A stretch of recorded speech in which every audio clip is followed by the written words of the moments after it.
Chapter 9. During supper that night, I felt so lousy about what R.C. had done that I could hardly face Ruth Ann. Grandpa could tell I was upset, and before I could slip upstairs to sulk in my room, he said, "Hiram, let's go sit in the living room, and you can tell me what's eating you. Ever since you got home from fishing, you've looked more miserable than a crawdad in a stew pot." Frankly, I was glad for the chance to unload my feelings on Grandpa, and he let me ramble about what had happened. I didn't get into all the gory stuff, but I did tell him that R.C. Rydell had done some awful things to a Negro boy while we were fishing. I could barely keep my voice from shaking. And the worst thing, Grandpa, was that I just stood there. I could have pulled him off, I should have done something, but I didn't know what to do. I felt my face turn red. Truth is, I was scared. R.C. didn't do any permanent damage to the boy, just a little roughhousing that went too far. Besides, Hiram, boys like R.C. are as unpredictable as a mad dog.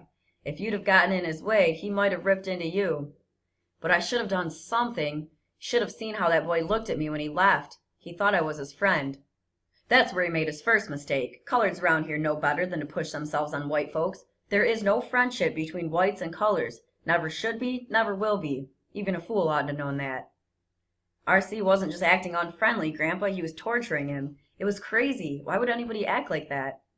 No explaining some people, Grandpa said. There are some ignorant white trash Peckerwoods here in the Delta who are just plain mean. Maybe they've got things bad. Maybe they're mad about something. Maybe they can't hold their liquor. You can't understand them, son, and it's no use even trying. Should I tell the sheriff? Grandpa shook his head. I'm sure Sheriff Smith knows all about R.C. Rydell. That boy's been in and out of trouble his whole life. From what I hear, most of it's just dumb old Peckerwood things like bullying people, swearing in public, boozing. But one thing's sure, he doesn't have the brains or the gumption to do anything much worse than what he did today. I don't approve of what he did, but you also got to remember, Hiram, this is the Mississippi Delta. Sounds to me like that colored boy just didn't have any sense. R.C.'s no good, and I'm damn sorry for what happened, but that boy brought trouble on himself. I didn't know what to think, and I didn't want to talk to Grandpa any longer, so I said good night and went upstairs to my room. Some of what Grandpa said about R.C. made sense, but I couldn't think of anything anybody could do to deserve getting treated the way Emmett had been. Why had R.C. been so hateful to a kid he didn't even know? And what if lots of people like R.C. existed? What if they all got together? They'd be dangerous to almost everyone, not just to Negroes. Back in Arizona, I'd heard about how the Mormons had been chased out of places that they had lived until they finally settled in Utah, a desert nobody wanted. It was hard to believe that Americans could be that cruel to other people just because of religion or race or anything. The Nazi slaughter of the Jews, that seemed different and worse. For one, it was an ocean away, foreigners hurting and killing other foreigners, and the Nazis weren't Americans. They didn't have the principles of freedom and democracy that we had. Maybe in a way they just didn't know any better, or maybe old Hitler was just able to pull off mass hypnosis or something. And maybe that's why Dad acted so crazy about the South and segregation. Maybe he realized that bullies would always find somebody to pick on, if not the Negroes, then somebody else. And I didn't want it to be me or anybody I loved. In fact, I didn't want it to be anybody at all. My head was so jammed with troubles that night that I could hardly keep it still on my pillow. Plenty of my restlessness was because of what R.C. had done, but a whole lot of my tossing and turning came from my wondering if maybe Dad wasn't so crazy after all. Grandpa claimed he was feeling better, but his skin stayed gray and loose, and he hardly ever showed the passion for things that he used to when I was little. I tried to talk him into going fishing once in a while, but he said he didn't think he'd have the energy to reel in anything bigger than a minnow. Normally I would have been bored, but I knew I wasn't going to be in Greenwood much longer, so I didn't mind spending time with Grandpa. He still seemed lonely, and sometimes I worried about what he'd do when I was gone. Except for sitting around the house, checking on his land, and doing business at the courthouse, the only thing Grandpa did that wasn't just regular living was his work on the White Citizens Council. He never talked to me about what exactly he did, but I figured he was some kind of big shot on the council. Some nights 2 or 3 men would come over to talk to Grandpa about what was going on. Twice since I came to Greenwood, he'd left at night for council meetings and came back late, long after I was asleep. I figured it was boring political stuff he was working at, probably had something to do with battling desegregation and all that. Seeing him so involved reminded me of Dad, all worked up and smack in the middle of some issue. Thursday I stayed close to home, spending as much time with Grandpa as I could, and it was like old times. After Ruth Ann's breakfast, Grandpa and I got into the pickup and drove over to the courthouse and then out to the field. We didn't stay in either place very long and ended up in the River Cafe by noon. After lunch, we went home so he could take a nap. When he woke up, he sat in his favorite chair and read Civil War history books until Ruth Ann had supper ready. After supper, he went back to the living room to read the Greenwood Commonwealth, and we talked about the news, his childhood, and whatever else he felt like talking about. A knock at the door interrupts us, and Grandpa answered it. Some guy came by wanting to borrow the truck. "Keys are in it," Grandpa told him. "Just make sure it's got some gas left when you're done." He walked back to his chair smiling. I could tell it made him feel good to help out his neighbors. Later that evening, some men picked Grandpa up for another council meeting.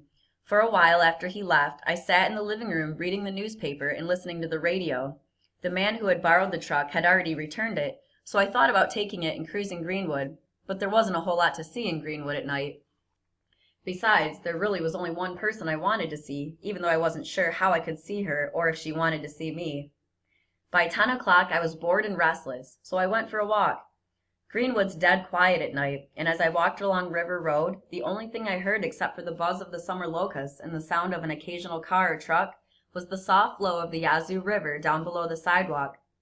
After a few blocks, I turned left on Fulton Street and walked onto the bridge that crossed the river. Halfway across stood a girl looking over the railing. The dim streetlight at one end didn't do much to break up the shadows that blanketed most of the bridge, but as I got closer, I could see that she had blonde hair and was staring at the dark water flowing beneath us. My chest got tight when I recognized her. She didn't move as I approached, and I had to work to take a breath before I spoke. "Naomi, what are you doing out here?" She answered without looking up, without a trace of surprise. "I'm looking at the river, Hiram Hilburn, and thinking about an old friend." I stood next to her. "Been here long?" "Just every night since I heard you were back in Greenwood." She bumped her shoulder into mine and turned her head so I could see her. Wow, she was even prettier than she was when we were kids. "Where have you been? Did living in Arizona make you forget your Mississippi friends?"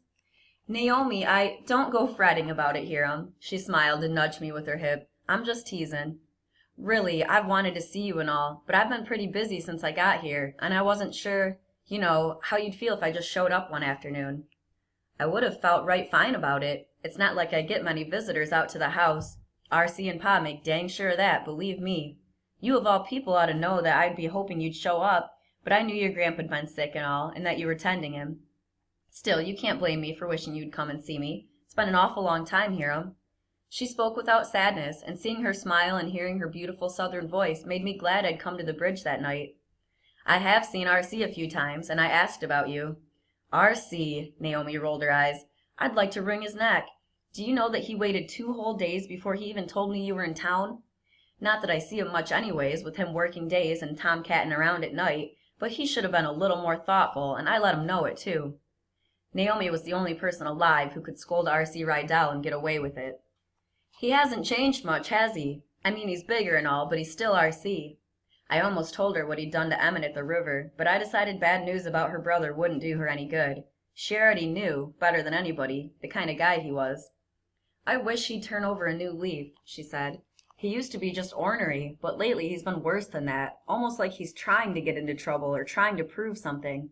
Sometimes I worry about him, Hiram, that he's looking for something he's never going to find." Enough about R.C. I'd had all I wanted of him lately. "So, how's your dad doing?"